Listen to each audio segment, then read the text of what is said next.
오늘 우리에게 주신 하나님의 말씀, 우리가 함께 나눌 말씀은 누가복음 105강 22장 14절에서 23절 말씀입니다.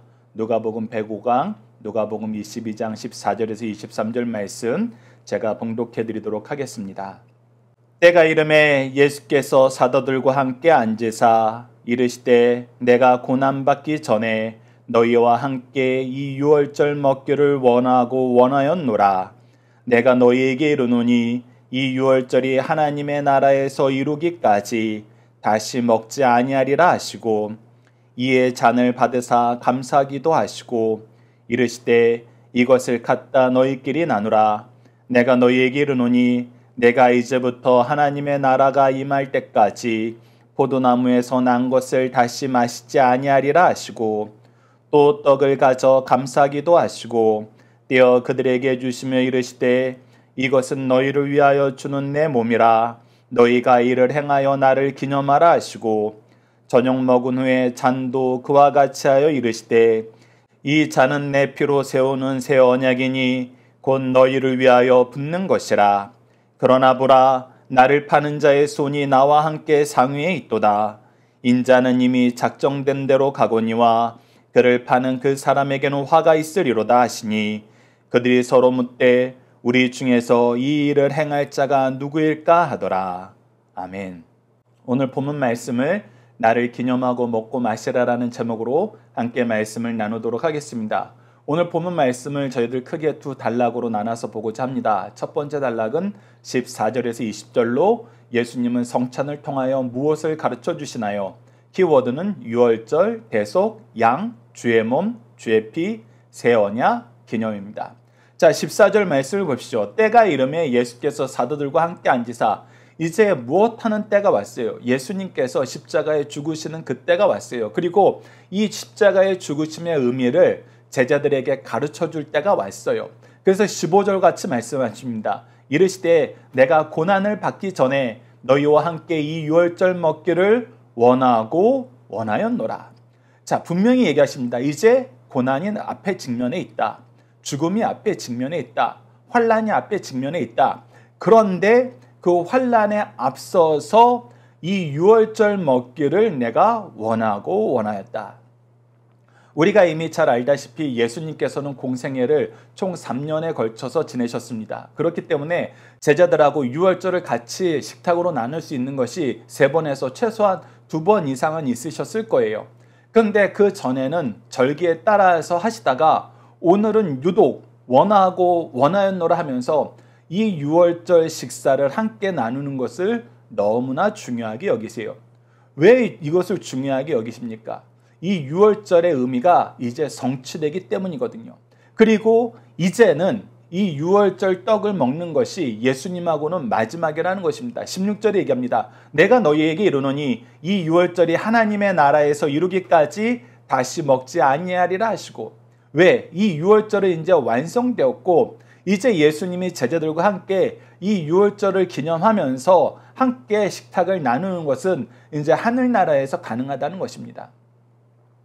그래서 이 유월절의 의미를 제자들에게 잘 가르쳐줘야 됐어요. 그 가르쳐주는 내용을 여러분들 함께 묵상할 말씀을 통해서 살펴보도록 하겠습니다. 여러분들에게 먼저 사과 말씀드리고 싶은 것이 이 승리하는 삶 책자에 오늘 말씀 이 함께 묵상할 말씀이 수정이 안 된 상태에서 발행이 됐습니다. 여러분들 책을 가지고 계신 분들은 이 수정된 내용을 여러분들께서 기록해 놓으시고 오늘 여러분들에게 소개해드린 말씀으로 함께 묵상해 주시길 부탁드립니다. 먼저 이 유월절의 시작의 유래는 출애굽기 12장 11절에서 우리가 확인할 수 있습니다. 너희는 그것은 여러분들 출애굽기 12장 3반절에 나왔던 것처럼 구워서 요리된 1년 된 흠없는 수컷 어린 양을 이제 이렇게 먹을지니 허리에 띠를 띠고 발에 신을 신고 손에 지팡이를 잡고 급히 먹으라. 이것이 여호와의 유월절이나 이 앞부분은 우리가 이미 어렸을 때부터 그림 등 여러 가지 자료로 배운 것처럼 1년 된 흠없는 수컷 어린 양을 잡아서 그 피를 집 앞에 문설주에 바르고 이제 이것을 삶거나 생으로 먹지 말고 반드시 구워서 급하게 같이 먹으라는 것입니다. 이것이 바로 유월절의 규례인데 이것은 무엇을 상징하느냐? 예수 그리스도의 피가 우리의 생명을 살리는 생명의 피고 예수 그리스도의 살이 우리를 대신하여 우리에게 주시는 영적 양식임을 그것을 가르쳐 준다는 거예요. 그래서 유월절은 철저하게 예수님을 통한 우리의 대속의 역사, 생명의 살리심, 사망에서 자유함을 얻음을 우리에게 가르쳐주고 있다는 것입니다. 그래서 세례 요한도 예수님을 보고 성령의 감동으로 다음과 같이 얘기했습니다. 요한복음 1장 29절 보십시오. 이튿날 요한이 예수께서 자기에게 나오심을 보고 이르시되 보라 세상 죄를 지고 가는 하나님의 어린 양이로다. 그래서 이 유월절 역사가 예수님을 통해서 완성된다는 거예요. 예수님께서 이 유월절 역사의 성취를 제자들에게 가르쳐주는 거예요. 그 내용이 17절에서 20절에 기록되어 있습니다. 이에 잔을 받으사 감사기도 하시고 이르시되 이것을 갖다 너희끼리 나누라. 내가 너희에게 이르노니 내가 이제부터 하나님의 나라가 임할 때까지 포도나무에서 난 것을 다시 마시지 아니하리라 하시고 이제 이 잔치가 마지막이라는 걸 다시 한번 강조하면서 계속해서 언급하시는 단어가 있어요. 16절과 18절에 동일하게 언급하는 단어가 있습니다. 그것이 무엇입니까? 바로 하나님의 나라예요. 바로 이 하나님의 나라라는 표현을 예수님께서 반복해서 우리에게 소개해주고 있습니다. 즉 우리가 앞으로 경험하고 누려야 될 것은 바로 이 하나님 나라의 은혜라는 거예요. 하나님 나라의 역사라는 것입니다. 그래서 너희들이 이 성찬을 기억하면서 이 성찬을 나눌 때마다 이제 무엇을 바라보아라? 하나님의 나라를 바라보아라. 하나님 나라에서 우리가 다시 한번 이 기쁨의 잔치를 나누는 것을 바라보아라. 너희들이 이제 천국 백성으로서 하나님 나라의 잔치에 소집 명령이 들렸을 때 그 음성을 듣고 기뻐하면서 우리에게 맡긴 모든 영혼들을 이 주인의 집에 우리가 어린 양의 혼인 잔치에 같이 나아가는 그런 일꾼이 되어라. 이 내용을 우리에게 가르쳐 줍니다. 그리고 나서 이제 떡과 잔의 의미를 다시 한번 가르쳐 줍니다. 19절로 20절 보시죠. 또 떡을 가져 감사기도 하시고 떼어 그들에게 주시며 이르시되 이것은 너희를 위하여 주는 내 몸이라 너희가 이를 행하여 나를 기념하라 하시고 이 떡은 우리를 위해서 주시는 몸이라는 거예요. 우리에게 생명의 양식 되시고 우리를 위해서 속죄 제물로 죽으시는 예수 그리스도라는 것입니다. 이어서 잔에 대해서도 말씀하십니다. 20절 보시죠. 저녁 먹은 후에 잔도 그와 같이 하여 이르시되 이 잔은 내 피로 세우는 새 언약이니 곧 너희를 위하여 붓는 것이라. 그래서 이 피로 말미암아 우리의 속죄의 제사가 완성된다는 거예요. 이 피로 말미암아 죽음의 천사가 우리를 건너뛰었다는 것입니다. 하나님의 심판에서 우리가 제외함을, 우리가 깨끗함을 받았다는 거예요. 그것을 우리에게 가르쳐 주세요. 여러분이 이 내용을 함께 묵상할 말씀을 통해서 좀 더 보도록 하겠습니다. 우선 이것을 예수님께서 유월절 규례를 이스라엘 민족에게 평생에 지켜야 되는 규례로 주셨던 것처럼 이 성찬을 우리가 잘 지켜서 주님 오실 때까지 계속 유지해야 되는 규례로 우리에게 주셨어요. 그래서 이 규례를 지킬 때 우리는 두 가지 의미로 확인할 수 있어야 됩니다. 그것을 고린도전서 11장 26절에서 확인할 수 있어요. 자, 보십시오. 너희가 이 떡을 먹으며 이 잔을 마실 때마다 첫 번째 우리가 기억해야 되는 의미는 뭐냐면 주의 죽으심입니다. 주의 죽으심의 의미가 뭐라는 거예요? 우리를 대속하신 속죄의 제물이 되셨다는 거예요. 우리의 생명을 살리기 위한 대속의 죽으심이었다는 거예요. 단번에 드려지는 영원한 제사였다는 것입니다. 그래서 주의 죽으심을 기억하면서 동시에 예수님께서 계속해서 하늘나라의 잔치를 얘기하시는 것처럼 우리는 무엇을 바라봐야 되느냐? 이 하나님 나라의 잔치, 천국의 영원한 잔치가 이루어지는 예수 그리스도의 재림을 바라봐야 된다. 그래서 두 번째가 그가 오실 때까지 전하는 것이니라. 그래서 우리는 예수 그리스도의 죽으심과 예수 그리스도의 재림을 항상 기억하면서 기념하면서 소망하면서 감사하면서 이 성찬을 지켜야 된다는 것입니다. 이것을 예수님께서 가르쳐 주시고 더 나아가서 이것이 얼마나 중요하고 바르게 지켜야 되는 것인지 고린도전서 11장에서는 계속해서 우리에게 설명해 주고 있습니다. 29절로 32절 보시죠. 주의 몸을 분별하지 못하고 먹고 마시는 자는 자기의 죄를 먹고 마시는 것이니라. 즉 이것을 분별하여서 지키지 않으면 우리가 무엇하는 것이다? 죄를 짓는 것이다. 그래서 우리가 이 좋은 성찬을 예수 그리스도의 생명의 살리심 되시는 예수 그리스도의 대속의 십자가 되시는 이 우리를 향한 생명의 부여자가 되시는 이 예수 그리스도의 몸을 기념하는 이 놀라운 잔치가 도리어 우리가 죄 짓는 계기가 되어버린다는 거예요. 죄를 더하는 그런 과정이 돼버린다는 것입니다. 그래서 이것은 우리가 분별하여서 바로 지켜야 돼요. 분별하여서 바로 지켜야 됩니다. 우리가 허투루 지키면 안 돼요. 그래서 이것을 잘못했을 때 어떤 일이 생기느냐? 그러므로 너희 중에 약한 자와 병든 자가 많고 잠자는 자도 적지 아니하니, 즉 이것 때문에 약해지고 병들고 죽게 되는 징계까지 받은 사람이 많다는 것입니다. 그래서 이 성찬을 우리가 지키는 것은 너무나 중요해서, 그래서 우리가 이 성찬이 선포되고 나면은 우리 자녀들에게 성찬이 이제 언제 합니다 이렇게 얘기하고 끝내면 우리는 교육을 바로 하는 게 아니에요. 이것을 분별해서 바로 지키는 방식이 무엇인지를 알아야 돼요. 이것은 우리가 구약적인 의미와 신약적인 의미를 전부 다 함께 묵상해서 볼 수 있습니다.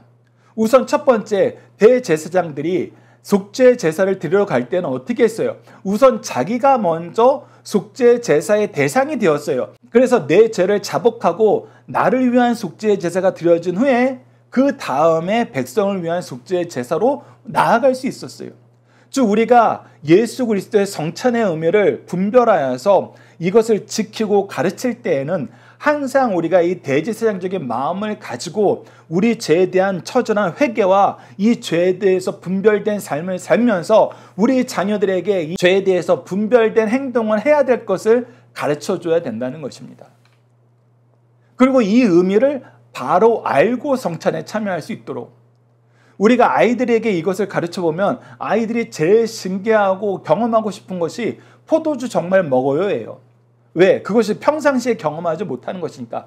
즉 이것을 새로운 경험으로만 받아들이는 아이들이 있는데 여러분의 이 내용은 우리가 잘 지켜서 가르쳐야 된다는 거예요. 이것이 가지고 있는 이 경험의 의미를 우리가 깨우쳐줘야 된다는 것입니다. 그래서 이 고린도 전서 말씀과 이 누가복음 말씀, 이 성찬에 대한 말씀은 이 성찬이 이루어지는 이 전주나 아니면 이 성찬이 이루어지는 새벽 예배 때 미리 이 성찬에 대한 교육이 들어가는 것이 굉장히 중요해요. 요즘에는 이 부분 우리가 좀 더 쉽게 할 수 있습니다. 우리도 앞으로 준비해서 실천할 생각인데 이 성찬에 대한 말씀을 여러분 동영상 강좌로 만드세요. 동영상으로 미리 훈련시키고 이 의미에 대해서 자녀들에게 전달할 수 있는 방식을 준비해 놓으십시오. 그래서 이것을 가르치는 시간이 필요해요. 예수님께서도 이 성찬을 가르치시면서 행하셨어요. 이 의미를 제자들에게 되새기게 하시는 거예요. 묵상하게 만드시는 거예요. 그래서 이 내용을 가르치는 계기로, 가르치는 훈련으로 이것을 우리가 지켜야 된다는 것입니다. 그래서 우리는 무엇할 줄 알아야 돼요? 우리가 우리를 살펴 판단받지 아니하려니와 우리가 이것을 살펴서 잘 지키면은 하나님께서 우리를 심판하지 않으신다는 거예요. 정죄하지 않으신다는 것입니다. 그런데 우리가 그렇지 않으면은 우리가 판단받는 것은 주께 징계받는 것이니 우리가 이것 때문에 징계받는 것은 우리가 당연하다는 것입니다. 이는 우리로 세상과 함께 정죄를 받지 않게 하려 함이라. 왜 이것을 잘 알고 지키는 것이 중요하느냐? 바로 예수 그리스도를 통한 대속의 의미를 이 성찬을 통해서 경험할 수 있기 때문에, 그래서 이 성찬의 의미를 바로 경험하는 것이 예수 그리스도의 대속의 십자가와 재림을 가장 잘 가르쳐주는 거기 때문에 우리가 이 내용을 잘 묵상해야 된다는 것입니다. 함께 묵상할 말씀을 이어서 이 성찬의 의미를 다시 한번 묵상해 보도록 하겠습니다. 우선 육신의 의미, 예수님의 살의 의미를 로마서 8장 3절을 통해서 한번 봅시다. 율법이 육신으로 말미암아 연약할 수 없는 그것을 하나님은 하시나니 곧 죄로 말미암아 자기 아들을 죄 있는 육신의 모양으로 보내어 육신의 죄를 정하사. 즉 예수 그리스도께서 육신을 입고 고난받으신 이유는 뭐냐면 육신을 입은 우리를 죄에서 자유하게 하시기 위해서 우리의 육신을 대신하여서 죽으실 그 몸으로 오게 하시기 위해서 예수님께서 육신을 입고 오게 만드셨다는 거예요. 계속해서 에베소서 5장 2절을 보시죠. 그리스도께서 너희를 사랑하신 것 같이 너희도 사랑 가운데 생하라. 그는 우리를 위하여 자신을 버리시다 향기로운 제물과 희생제물로 하나님께 드리셨나니. 그래서 이 성찬을 기억하면서 우리가 추가적으로 생각해야 될 중요한 내용, 예수 그리스도에 대해서는 예수 그리스도의 죽으심과 다시 오심을 우리가 기념하며 기억하며 이것을 가르치고 배우는 계기로 삼지만 동시에 우리는 이 성찬을 행한다는 것은 무엇을 뜻하는 것이다? 바로 우리를 위하여 죽으신 예수 그리스도의 사랑 가운데서 행하는 것을 배우는 것이다. 잘 보시죠. 사랑을 배우고 기념하라고 끝나는 것이 아니에요. 너희도 사랑 가운데서 행하라. 즉 예수 그리스도의 성찬을 통해서 예수 그리스도의 대속의 죽으심의 그 사랑을 우리도 배우고 행하는 삶을 살아야 된다. 그래서 이 성찬은 이 의미가 있는 것이고 이것을 나누는 시간이 돼야 된다는 거예요. 그래서 지금은 철저하게 분리이 됐지만 사실 이스라엘 전통 안에서 이 유월절 전통이 성찬의 전통으로 이어져 갈 때 무엇이 이루어졌냐면 이 성찬에 참여하는 사람들을 위해서 열심히 식탁을 준비하는 것, 이 음식으로 봉사하는 것이 있었어요. 근데 이것이 나중에 교회에서는 어떻게 오용되고 악용됐어요. 일을 안 하고 노는 주인들은 일찍 와서 자기네들끼리 음식을 나누고 흥청망청 놀고, 실제로 성찬을 할 때에는 하인 중에서 이 열심히 일해야 되는 계층에 있는 사람들은 늦게 와서 오히려 이 성찬의 의미를 나눌 수 있는 떡과 포도주도 못 먹는, 그래서 이것을 있는 사람들이 가지는 잔치로 변질되었을 때 이것을 우리가 분리시킨 거거든요. 그러나 우리는 기억해야 돼요. 이 원 정신은 기억해야 돼요. 이것이 무엇이다? 예수 그리스도께서 우리에게 베푸신 그 사랑을 기념하면서 기억하면서 우리도 이 사랑 안에서 행하는 것이라. 그래서 이 성찬이 있을 때는 더더욱 우리가 연약한 어린 영혼들을 위해서 이 성찬의 의미를 가르치고 이 사랑을 베푸는 것이 중요합니다. 그래서 여러분들, 제가 제안하고 싶은 것은 우리가 성찬을 할 때에는 세례교인만 성찬에 참여할 수 있어요. 그래서 중등부 때 일찍 받으면 우리가 15세 때 입교식을 하고 세례식이 있으니까 중등부 이전의 아이들은 이 성찬을 전혀 참여하지 못하고 의미도 깨닫지 못해요. 그런데 이때 우리는 이 아이들을 위해서 아직 세례를 받지 못해서 성찬에 참여하지 못하는 일반 성도들을 위해서 우리가 더 열심히 사랑하고 사랑으로 섬기는 모습을 보여주는 것은 우리가 교회에서 만들고 유지하는 중요한 전통의 한 모습으로서 우리가 지켰으면 어떨까 하라는 제안을 합니다. 계속해서 우리가 이 성찬의 의미를 한번 보도록 하겠습니다. 예수 그리스도의 죽으심의 의미를 봅시다. 이사야서 53장 5절입니다. 그가 찔림은 우리의 허물 때문이요 그가 상함은 우리의 죄악 때문이라. 그가 징계를 받음으로 우리는 평화를 누리고 그가 채찍에 맞음으로 우리는 나음을 받았도다. 그래서 그가 이 육신의 고통을 다 당하는 것은 우리의 죄 때문이라는 것을, 우리의 허물 때문이라는 것을 우리에게 가르쳐주면서 이제 이 피의 의미를 우리에게 가르쳐줍니다. 레위기 17장 11절을 보시죠. 육체의 생명은 피에 있음이라. 내가 이 피를 너희에게 주어 제단에 뿌려 너희의 생명을 위해서 속죄하게 하였나니 생명이 피에 있으므로 피가 죄를 속하느니라. 그래서 예수 그리스도의 피 흘림이 반드시 필요했다는 거예요. 이를 위해서 육신을 입고 오셨다는 거예요. 계속해서 히브리서 9장 12절을 보시죠. 염소와 송아지의 피로 하지 아니하고 오직 자기의 피로 영원한 속죄를 이루사 단번에 성수에 들어가셨느니라. 즉 우리가 염소와 송아지, 양의 피로 하던 것은 예수 그리스도를 예표하는 것이고 이것은 예수 그리스도를 바라보게 만드는 것이었고, 오직 예수 그리스도의 성령으로 잉태돼서 참 신이며 참 사람으로 이 땅에 오신 유일하신 독생하신 하나님의 아들 우리 주 예수 그리스도로 말미암는 단번에 드려지는 영원한 제사가 우리를 영원한 속죄로 인도한다는 겁니다. 영원한 생명으로 인도한다는 거예요. 우리에게 이것을 가르쳐주고 기념하고 이것을 계속 계승하도록 하시기 위해서 이 성찬을 제정하셨다는 거예요. 그래서 이 성찬은 죄에 대한 승리이며 하나님이 우리를 향한 사랑의 놀라움을 우리에게 확증시켜주는 우리 교회에서 지켜야 되는 가장 중요한 규례 중에 하나예요. 그래서 이것을 예수님께서는 원하고 원했다는 표현으로 우리에게 강하게 강조하신 거예요. 그런데 우리가 두 번째 단락을 보면 참으로 안타까운 것이 있죠. 21절에 23절에 무엇이 기록되어 있습니까? 우선 질문을 보시죠. 예수님이 공개적으로 그를 파는 자가 있다고 알리신 이유는 무엇입니까? 키워드는 파는 자, 작정된 대로 화가 있다, 회개 촉구하는 겁니다. 그런데 이 성찬에 참여한 제자 중에서도 누가 있어요? 이 성찬의 은혜를 거부한 사람이 있어요. 예수 그리스도의 속죄 제물 대신과 우리를 대신하여 죽으심과 부활하심과 다시 오심의 이 역사를, 구속의 역사를 중요하게 여기지 않고 자기가 중심이 되어서 오직 자기의 뜻이 이루어지길 원하는 제자가 있었어요. 그래서 그 제자는 뭐 하려고 그래요? 예수님을 팔려고 그래요. 그래서 예수님이 미리 말씀하십니다. 21절 보시죠. 그러나 보라, 나를 파는 자의 손이 나와 함께 상위에 있도다. 예, 이 모든 은혜를 거부하고 오히려 죄악의 길로 달려가는 자가 있다. 그러면서 분명히 얘기했습니다. 22절 말씀 너무나 중요한 말씀이죠. 인자는 이미 작정된 대로 가거니와 그를 파는 그 사람에게는 화가 있으리로다 하시니, 분명히 얘기합니다. 어떤 사람들이 그래요. 인본주의적인 자들이 그래요. 사람 중심인 자들이 그래요. 가룟 유다가 예수님을 팔았으니까 가룟 유다가 예수님의 십자가 사역을 도와준 거 아닙니까?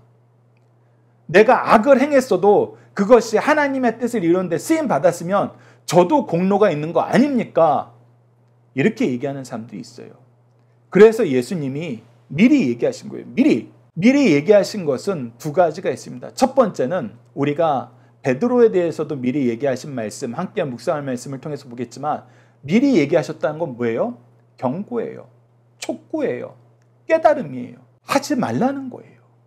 하지 마라. 하지 마라. 네가 하지 않아도 인자는 이미 작정된 대로 간다. 하나님의 뜻은 이루어지기 때문에 네가 왜 죄악의 도구가 돼야 되니? 죄를 이겨라. 죄를 이겨라. 끊임없이 제자들한테 얘기하시는 거예요. 그러기 위해서 기도하라고 말씀하셨던 거예요. 그래서 미리 얘기하신 거는 회개의 촉구이고 사랑의 주체예요. 이것을 미리 얘기함으로 결론이 달라진 두 사람이 있죠. 가룟 유다와 베드로에게 예수님께서 미리 얘기하심으로 경고의 말씀을 주시면서 동시에 미리 얘기했음에도 불구하고 너희들이 이 죄를 범하게 되거든. 그때 뭐 해라? 돌이켜 회개해라. 더 악으로 달려가지 말고 돌이켜 회개하라. 그래서 가룟 유다도 베드로도 예수님의 이 죽으심의 모습을 보고 예수님의 이 말씀을 통해서 그들이 자기의 죄를 발견할 수 있었어요.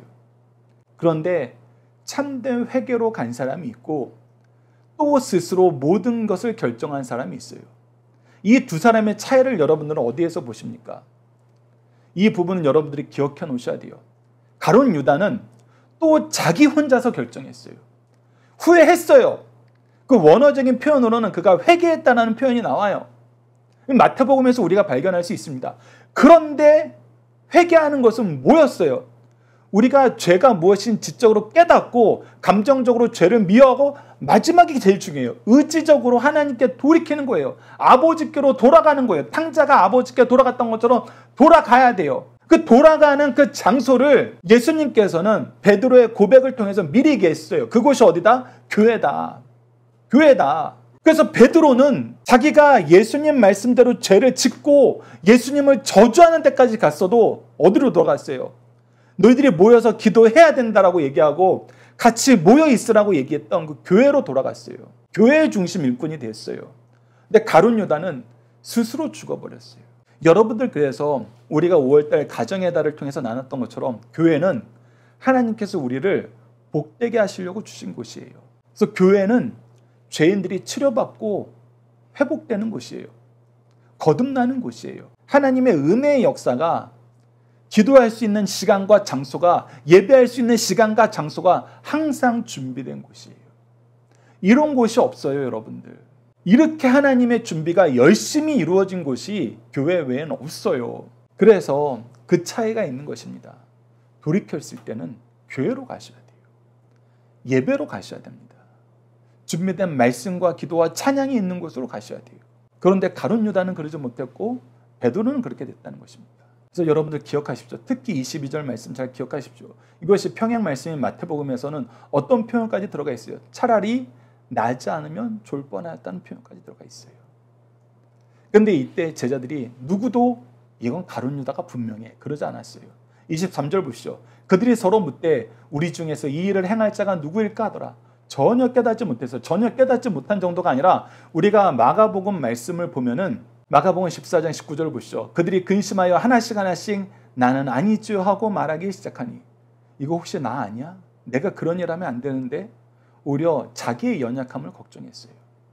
그러나 오직 가룟 유다만이, 이것을 미리 계획하고 준비한 가룟 유다만이 위선적인 대답을 하죠.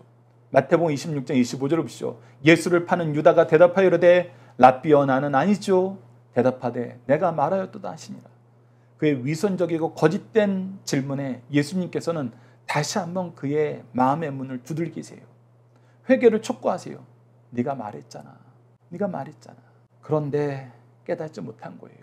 우리가 앞서 얘기하고 앞으로 나눌 말씀이지만 누가복음 22장 34절에는 베드로를 향한 경고의 말씀도 있습니다. 이르시되 베드로야 내가 내게 말하노니 오늘 닭 울기 전에 내가 3번 나를 모른다고 부인하리라 하시니라. 미리 경고하신 것은 뭐예요? 내가 너를 사랑하니 그러지 마라. 죄를 이겨라. 가룟 유다에게도 마찬가지 의미란 겁니다. 내가 너를 사랑하니 그러지 마라. 죄를 이겨라. 이 내용을 여러분들 간절히 우리에게 주신 말씀으로 알고 기도하고 조금 전에도 강조해드렸던 것처럼 회개하면 하나님께로 돌아가야 돼요. 아버지께로 돌아가야 돼요. 아버지의 임재를 약속한 장소인 교회로 돌아가십시오. 그리고 교회는 아버지의 마음으로 이런 연약한 사람들을 잘 보듬고 잘 지도하고 인도해 주시는 그런 교회가 되길 간절히 부탁드립니다. 자, 중심 사상을 하나씩 보도록 하겠습니다. 첫 번째, 유월절 희생양은 예수님의 십자가의 대속을 예표한 행위입니다. 주님의 희생적 죽음은 예기치 않은 상황의 결과가 아니라 구약성경, 특히 유월절 양의 희생에서 이미 예시된 하나님의 구원 계획에 따른 것이에요. 이것을 더욱 확고하게 가르쳐 주시기 위해서 유월절 잔치를 드시면서 말씀하셨어요. 그러므로 유월절 양의 희생으로서 주의 죽음은 영원하고 무한한 성스러운 가치가 있음을 가르쳐 주고 있습니다. 여러분들 이것은 예수님의 부활 후에 제자들에게 가르쳐 줬던 그 내용하고도 또 연결되니까 여러분들 6월 달에 이 내용을 또 묵상해 주시길 부탁드립니다. 두 번째, 구약의 유월절은 주님의 대속을 가르치기 위한 의식이란 겁니다. 구약의 유월절 의식의 기원은 하나님께서 애굽에 10번 내리신 재앙 때 이스라엘 백성들은 식구를 따라 양고기를 먹고 그 피를 문설줄에 바르며 재앙에서 유월 넘어가다 하여 구원을 얻었던 사건을 우리에게 가르쳐주고 그것을 기념하라는 그 명령대로 지켰던 거예요. 하나님은 너희는 이 규례를 너희와 너희 자손이 영영히 지키라고 명령하셨어요. 이제 신약에 와서 영적으로 우리를 대신하여 십자가 상에서 죽으신 의미를 상징하는 성만찬을 주고 우리에게 이것을 기념하고 가르치고 지키라고 말씀하십니다. 이 의식은 간단하지만 더욱 신령하고 감격스러운 의식으로 예수님의 대속의 피를 믿는 자는 영원한 하나님의 진노에서 유월한다는 의미로 우리에게 가르쳐주고 있습니다. 세 번째, 성만찬의 의식은 성도들이 주의 대속의 죽음을 기념하고 전파하기 위해서 세우신 제도라는 거예요. 이 예전에 참여하는 자는 바른 이해와 적절한 준비를 하여야 합니다. 경솔한 자세로 성만찬에 임하는 것은 예수님의 희생에 대한 모독이요 그 목적을 부인하는 것입니다. 그러므로 이 예식은 축복과 정죄가 수반된 거룩한 의식이라는 것을 고린도 전서를 통해서 확인해 볼 수 있습니다. 자녀들과 함께하는 기도 훈련 내용으로 함께 기도하도록 하겠습니다. 구원의 역사를 계획하시고 성취하시고 적용시켜 주시는 하나님, 이를 바르게 배우고 바르게 가르칠 수 있도록 성찬을 허락하여 주시고 이를 통해서 예수 그리스도의 사랑 안에서 바른 믿음과 소망을 계승하게 하심을 감사합니다. 이를 바르게 실천하지 못하여 약한 자, 병든 자, 잠자는 자가 많음을 가르쳐 주셨는데 이를 경히 여기며 바르게 지키지 않고 가르치는 것을 게을리함을 용서해 주소서. 우리 신앙의 중심에, 삶의 중심에 예수 그리스도의 십자가가 있을 때 죄를 이기고 믿음의 역사가 이루어지며 소망 가운데서 승리하게 됨을 경험하게 하소서. 풍성한 은혜의 역사가 가득한 교회와 가정이 되도록 도와주소서. 예수님 이름으로 기도드립니다. 아멘.